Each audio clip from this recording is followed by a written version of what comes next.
G'day guys, Jeff here from TAT. Just want to share a bit of a hybrid problem with you today. This car was presented to us not going into ready mode. So it's an RX400h hybrid, a 2008 model, and it was towed to us with no going into ready mode. So basic checks first, all the fuses, etc. Found a blow-in ignition CT number 2 fuse. So it's an ignition control fuse number 2, and there was a number of those in the vehicle. There's a CT number 5 in the main fuse box here. CT number 2 is inside the car. The one of the ignition fuses that feeds one of the modules or components in the vehicle.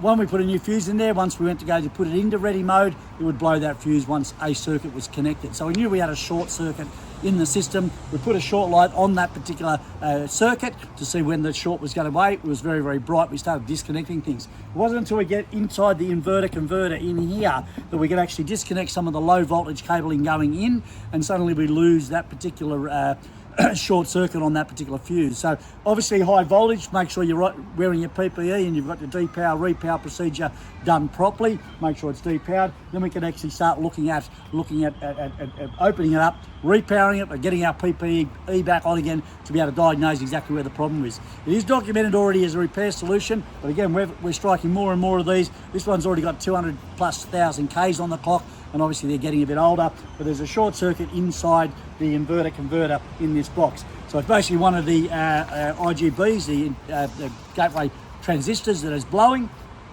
and causing that short circuit. So don't forget basics all the time, checking all your fuses, make sure there's no particular issue. This particular case, the short's actually in the inverter converter. So I hope that helps you out. Again, if you are a member, make sure you're checking your repair solutions, etc. on the website to make sure there's nothing there you haven't or not known about, or you're missing, or whatever. That's what the repair database is there for you to use. And if you're not a member and you want to access them, just go to tat.net.au, click up on the Join Up Now button or the 7-day free trial, and give it a bit of a trial out for 7 days. I think you'll find it be very, very valuable for you and your workshop. See you next time.